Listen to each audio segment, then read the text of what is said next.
Students, I am Pradeep Mathuria, Government Polytechnic College, Dungarpur. Last time we studied topic ISO principles in very primary form.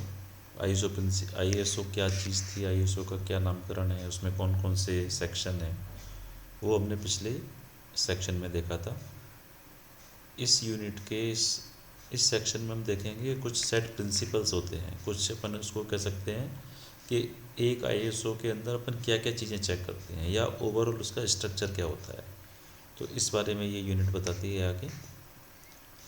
ISO principles, the principles of ISO 9000 are integral to almost every business. They include ensuring a focus on customer satisfaction, developing leadership that drives the purpose of the organization. अब यहाँ देखिए क्या चीज़ आ रही है।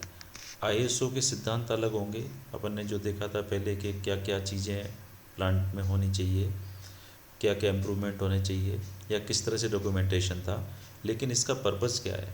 इसका मुख्य purpose है customer satisfaction. ये इस पे फोकस करना। अब वो कस्टमर पहले आपका लोकल होगा, आपके स्टेट का होगा, आपके कंट्री का होगा और इंटरनेशनल भी हो सकता है। तो आप जिस लेवल के कस्टमर को सेटिस्फाई करते जाएंगे वो आपका कस्टमर बनता जाएगा। तो इंटरनेशनल कस्टमर को सेटिस्फाई करना है तो उसके लिए आईएसओ कायम आएगा। Plus developing leadership that drives the purpose of the organisation. अब डेफिनेटली एक ऐसी लीडरशिप का डेवलपमेंट होता है जो आपके ऑर्गेनाइजेशन का पर्पज है उसको फुलफ़िल करती है। जैसे टाटा है, टाटा का सीएसआर बहुत स्ट्रॉन्ग है, वो समाज सेवा भी करते हैं उतना। तो उसके लिए एक भावना कहाँ से आएगी लीडरशिप की, उसके लिए आईएसओ बहुत इम्पोर्टेंट है।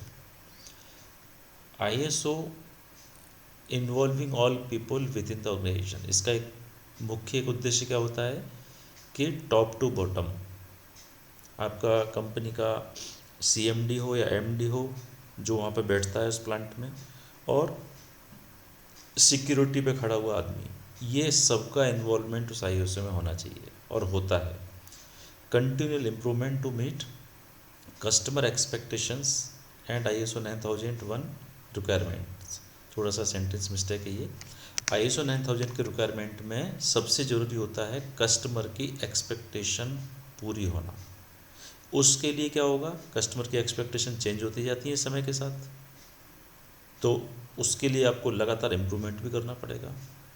Using data to drive decision making, अब इसको आगे बढ़ाने के लिए क्या करना पड़ेगा, आपको डेटा कलेक्ट करने पड़ेंगे। डेटा कलेक्ट करके आपको डेवलपमेंट कितना करना है, किस डायरेक्शन में करना है, ये सब चीज़ें उसमें आगे अपने आप आएंगी।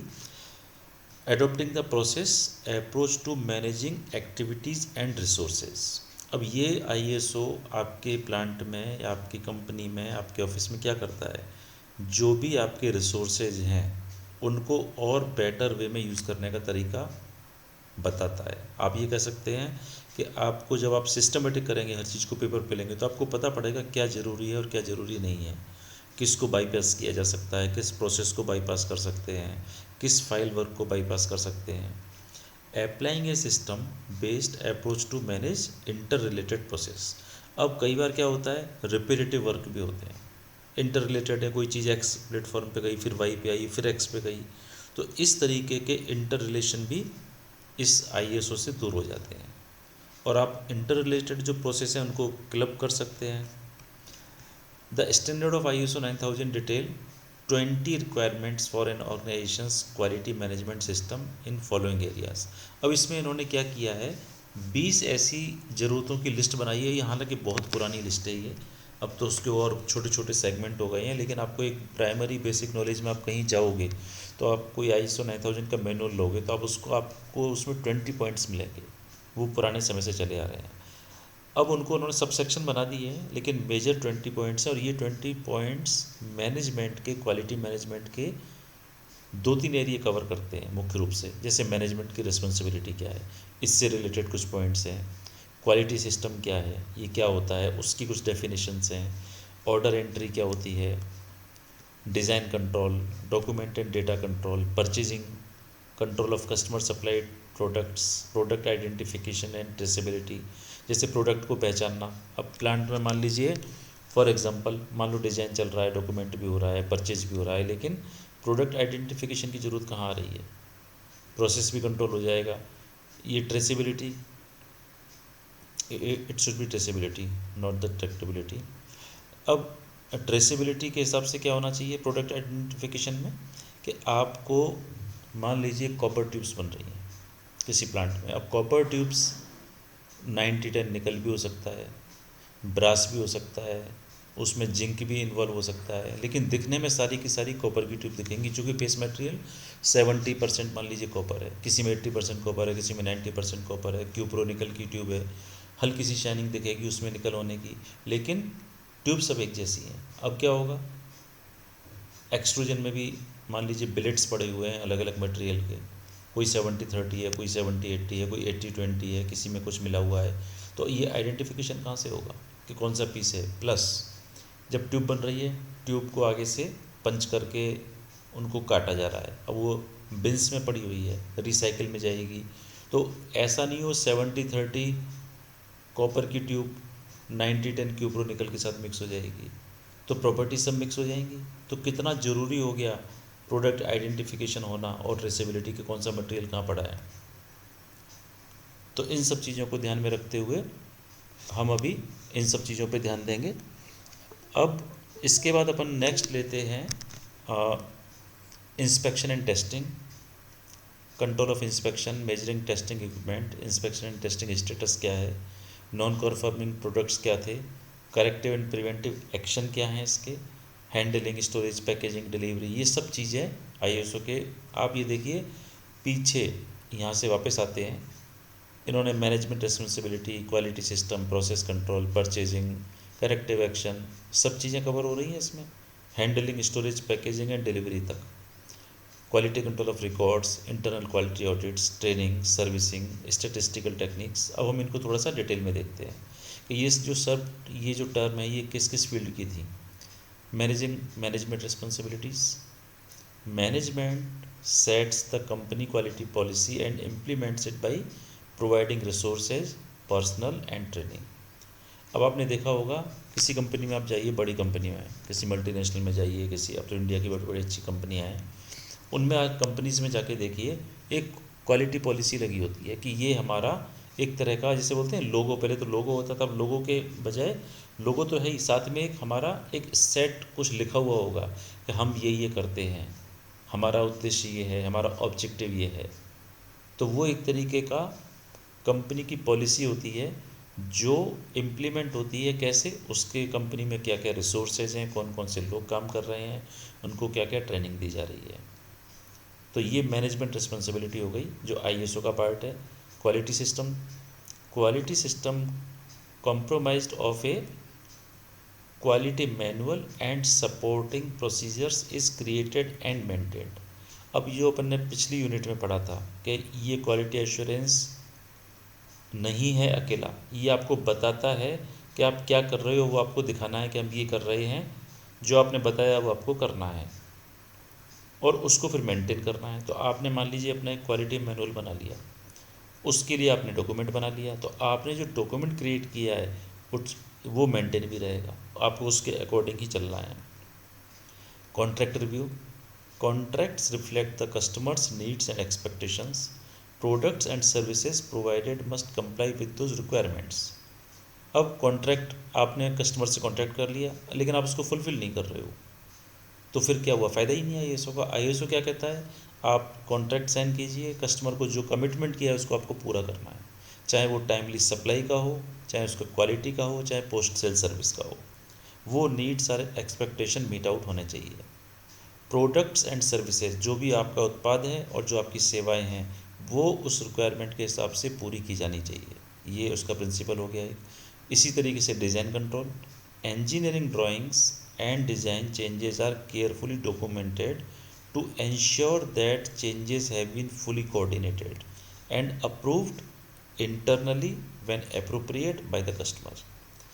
डिज़ाइन कंट्रोल का मतलब क्या है, यहाँ पर आपने जो कुछ भी डिज़ाइन किया, कोई चेंज किया, उसको आपको डॉक्यूमेंटेशन करना है, रीज़न लिखना है क्यों किया, और वो सब फुली कोऑर्डिनेटेड एंड अप्रूव्ड होना चाहिए इंटरनली भी, और जब ज़रूरत पड़े तो कस्टमर को भी बताया जाना चाहिए कि हमने आपके लिए, मान लीजिए कोई एक्स मटेरियल है, कोई चीज़ सप्लाई की और आपको लगा कि ये और अच्छी हो सकती है, तो आप बिना मर्जी के अपने हिसाब से कॉन्फ्लिक्ट करके अगर डिज़ाइन चेंज करेंगे तो आधा डिपार्टमेंट बोलेगा कंप्लेंट आने पे सब डिज़ाइन उन्होंने चेंज की है, तो कोऑर्डिनेशन खत्म हो गया।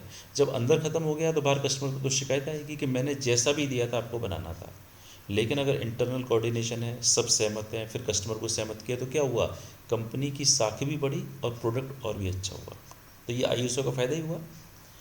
Document control, the creation and modification of documents supporting the quality system is strictly controlled by ISO 9001 procedure. Document control आपको क्रिएट भी करना है, मॉडिफाई भी करना है। Purchasing procedures describe supply requirements and the system for ensuring compliances of these standards. अब यही जो चीज़ डॉक्यूमेंट कंट्रोल में है वही चीज़ परचेजिंग में है। परचेजिंग में आपको हल्की क्वालिटी नहीं खरीदनी है, परचेजिंग में जो सेट प्रोसीजर है उनके अकॉर्डिंग चलना है। सप्लायर को भी अपना बताना है कि हम ISO 9000 फर्म है। Handling of purchaser supplied product, procedure detail method of handling and safe keeping of product supplied by the customer. अब कई बार एसिड भी आ रहा है, ऑयल भी आ रहा है, कोल भी आ रहा है और महंगे इक्विपमेंट्स भी आ रहे हैं, गियर बॉक्स भी आ रहा है और अल्पिन भी आ रही है। तो आपने एक सेट प्रोसीजर बना रखे हैं कि इस आइटम को ऐसे हैंडल किया जाएगा, इसकी रिस्क ये है, इसकी रिस्क ये है, इसको बारिश से बचाया जाएगा, इसको नमी से बचाया जाएगा, इसको टेम्परेचर से बचाया जाएगा। तो ये प्रोडक्ट सप्लाइड बाय जो भी कस्टमर से जो अपने को चीज़ें मिलेंगी वो सब चीज़ें अपने को एक सिस्टमेटिक रखनी होती हैं। वापस product identification and the traceability, methods of tracking date and lot codes of product and raw materials from start to finish, they guarantee traceability. अब देखिए वही चीज़ आ गई, आपको किसी भी प्रोडक्ट को आपसे अचानक पूछा जाएगा नट कहाँ पड़ा है, इस साइज़ का बोल्ट कहाँ है, इस साइज़ का गियर कहाँ रखा हुआ है, ये फिनिश्ड प्रोडक्ट कहाँ होना चाहिए इस समय।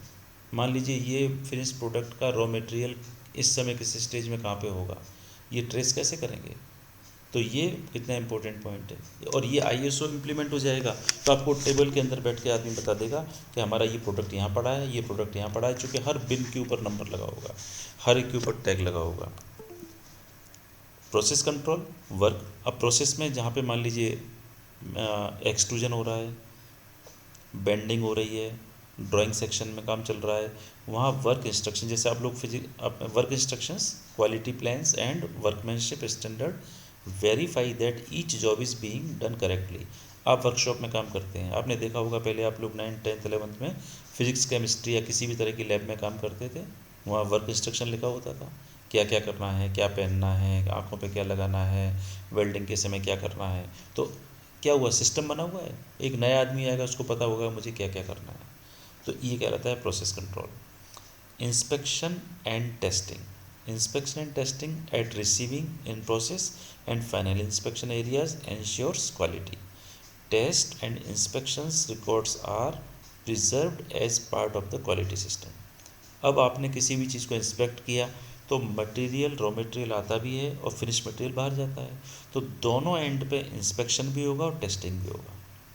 क्वालिटी टेस्ट होगा, कोई ट्यूब बन रही है कि ये हाई प्रेशर लोड ले रही है या नहीं, बेंडिंग में क्रैक तो नहीं हो रही है, कोई भी नट बोल्ट है उसकी थ्रेड आपस में मिसमैच तो नहीं हो रही है, यानी हर चीज़ का टेस्टिंग और इंस्पेक्शन की रिपोर्ट बनेगी। प्रॉब्लम आएगी तो वो फिर आगे एक्सेप्टेंस सैम्पलिंग होगा कि कितना रिजेक्ट हो रहा है, वो एक आगे की चीज़ें हैं, लेकिन फ़िलहाल ये पार्ट है क्वालिटी सिस्टम का। Then inspection, measuring and test equipment, instruments and measuring tools are calibrated regularly and records maintained. अब ये आपने देखा लेथ पे बनते हैं, टूल वेयर आउट होता है, तो अगर ये देखते हैं तो एक हफ्ते बाद वो टूल वेयर आउट हो गया, तो जो एक्यूरेसी है वो नहीं आएगी। तो ISO के अंदर inspection, measuring of test equipment भी उतना ही ज़रूरी है। कोई भी जो आपके मेजरिंग टेस्टिंग जो रॉ मटेरियल की, फिनिश मटेरियल की हो रही है और जिन इक्विपमेंट से की जा रही है उनको भी कैलिब्रेट किया जाएगा, टाइमली कैलिब्रेशन होगा, डेट लगी होगी, रिकॉर्ड मेंटेन होगा, ये भी लिखा जाएगा कि कितना डेविएशन आ जाता है 6 महीने में, 1 महीने में कितना आया। अगर मान लीजिए 4 महीने बाद डेविएट होने लगता है रीडिंग, तो वो क्या करेंगे, हर 2 महीने में कैलिब्रेट करेंगे। Inspection and test status, only inspected materials may be use for process further, जो इंस्पेक्टेड मटेरियल है वही आगे बढ़ेगा, ये ISO का रूल है। Inspected products is always identified, तो इंस्पेक्शन और टेस्टिंग का भी उतना ही महत्व हो गया। करेक्टिव एक्शन, हर चीज़ में कहीं ना कोई नुक्स निकलेगा, उसको इम्प्रूव करना है। तो corrective action system focuses on identifying the root cause of quality concerns and any corrective action required. यहाँ पर आप क्या करते हैं, करेक्टिव एक्शन का मतलब है कि आपको ये नहीं है कि कोई साइज ओवर साइज हो गया तो उसको छोटा कर लिया, बड़ा कर लिया। ये हुआ ही क्यों? क्या ये टूल की वजह से हुआ, क्या ये ऑपरेटर की वजह से हुआ, क्या ये मशीन की वजह से हुआ, या मटेरियल सही नहीं था? तो वो ढूंढना, that is called corrective action. उसको ढूंढना, उसका रूट कॉज क्या था।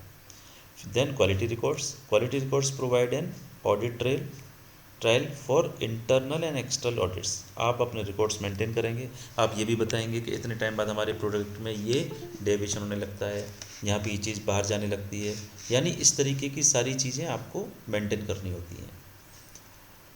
Then handling storage, packaging and delivery, procedure outline practice that protects product from damage during manufacturing and shipping. अब ये अपने आप में एक इंडस्ट्री है। आजकल आप देखेंगे कितना बढ़िया पैकिंग आता है, थर्मोकोल का, चाहे टीवी लीजिए, मोबाइल लीजिए, कुछ भी आइटम लीजिए, ऐसा लगता है पैकिंग कितनी अच्छी है, उसको आपको फेंकते हुए भी दिल दुखता है। मोबाइल के फ़ोन का डिब्बा आता है, बॉक्स कितना शानदार आता है। यानी ये भी अपने आप में एक क्वालिटी स्टैंडर्ड है। ऐसा नहीं है मोबाइल लिया और एक रैप करके बबल रैप में लेके उसमें दे दिया। तो इस समय पर आईएसओ के हिसाब से आपको पैक हैंडलिंग, वो आइटम गिरता है तो टूटना नहीं चाहिए, झटका नहीं लगना चाहिए, डैमेज नहीं होना चाहिए। मैन्युफैक्चरिंग के टाइम कोई पार्ट बहुत सोफिस्टिकेटेड है, डैमेज नहीं होना चाहिए। आपके लैपटॉप आते हैं कितने बढ़िया पैक आते हैं, टीवी कितने बढ़िया पैक आते हैं, कहीं टकरा भी जाएंगे तो बॉक्स टकराता है बाहर से, शिपिंग के टाइम पे डैमेज नहीं होता। तो ये भी आईएसओ की वजह से ही है।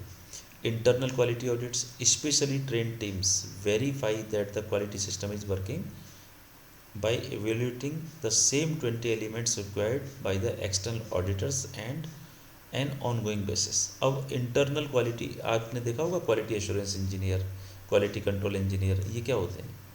ये स्पेशली ट्रेन टीम हो जाती है जो आईएसओ के टाइम काम करती है।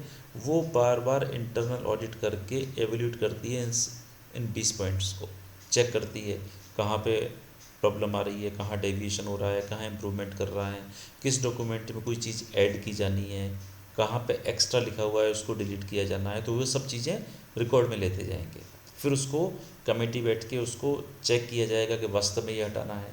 तो जब भी आईएसओ की ऑडिट आएगी तो उनको बताया जाएगा कि ये हमारे यहाँ प्रोसीजर इस तरीके से चेंज किया गया।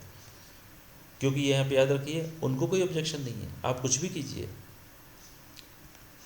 Then training records are maintained for every employee showing their levels of expertise. Training provide कराती है कंपनी, डिप्लोमा इंजीनियर्स को, डिग्री इंजीनियर्स को, सीनियर इंजीनियर्स को, कमर्शियल पीपल को, मेंटेने वाले सब चीज़ों को, मतलब हर सेक्शन को, लेबर को, वर्कर को, सबको एक टाइप की ट्रेनिंग दी जाती है ताकि वो उस एनवायरनमेंट में काम कर सकें। Servicing, where servicing is specified in the contract, procedures are establish to verify the that servicing meet the indicated requirements. अब आपने मान लो कोई आइटम सप्लाई कर दिया, अब आपका सर्विस क्या है, उसकी पोस्ट सर्विस क्या है, तो वो उसमें मेंशन की जाएगी कॉन्ट्रैक्ट में, और उसके आधार पे ये बताया जाएगा। ऐसा नहीं है कस्टमर ने शिकायत नहीं की या कोई कंप्लेंट नहीं आई, नहीं, हमारा सेट प्रोसीजर, हम 3 महीने के बाद आपके पास आएंगे, चेक करेंगे मशीन, उसकी कंडीशन देखेंगे, रिपोर्ट भरेंगे, आपसे साइन कराएंगे, और ये हमारा रूल है आईएसओ का। तो ये क्या हुआ, आपने एक बार कंपनी को ये सेट कर दिया, इससे क्या हुआ, आप भी बंधे हुए हैं। आपको भी लगेगा कि नहीं, मुझे ऐसा नहीं है बस बेच दिया आइटम, उसके बाद कोई मतलब नहीं है, चूँकि आपको एक इंटरनेशनल भी सर्विस देनी है बाद में। Control of non conforming product, materials और products that fail to meet specifications are rejected and separated from the normal production. Only the proper authorities may decide the rejected material will be used as is reworked और return to the supplier. अब यहाँ supplier और customer purchaser दोनों हो सकते हैं। ऐसा material जो आपके नॉर्म्स पे फिट नहीं बैठ रहा, उसको साइड में किया जाएगा, फिर अथॉरिटीज़ को चेक करेंगी क्या ये, पहली बात तो ये क्यों हो रहा है, प्रोसीजर मिस्टेक, मशीन मिस्टेक, या material mistake, inspection mistake.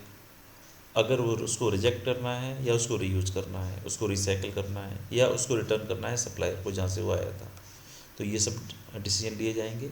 And last point is statistical techniques. ये आप लोगों ने पढ़ा भी होगा, आपके सब्जेक्ट 307 में आता है शायद ये, जिसमें statistical quality control charts, graph, other methods होते हैं जो ये डिटरमाइन करते हैं कि पूरा प्रोसीजर कैसा चल रहा है, कितना डेविएट हो रहा है, हमारा जो जॉब बन रहा है उसमें कितने रिजेक्ट हो रहे हैं, कितने पास हो रहे हैं। R chart, C chart, X chart, bar chart आपने देखे होंगे, सब्जेक्ट में पढ़े होंगे, और नहीं है तो आप आगे आप उनको पढ़ेंगे आगे। तो ये कंटिन्यूस इंप्रूवमेंट का प्रोसीजर है। So these were the 20 components of ISO 9000। Thank you.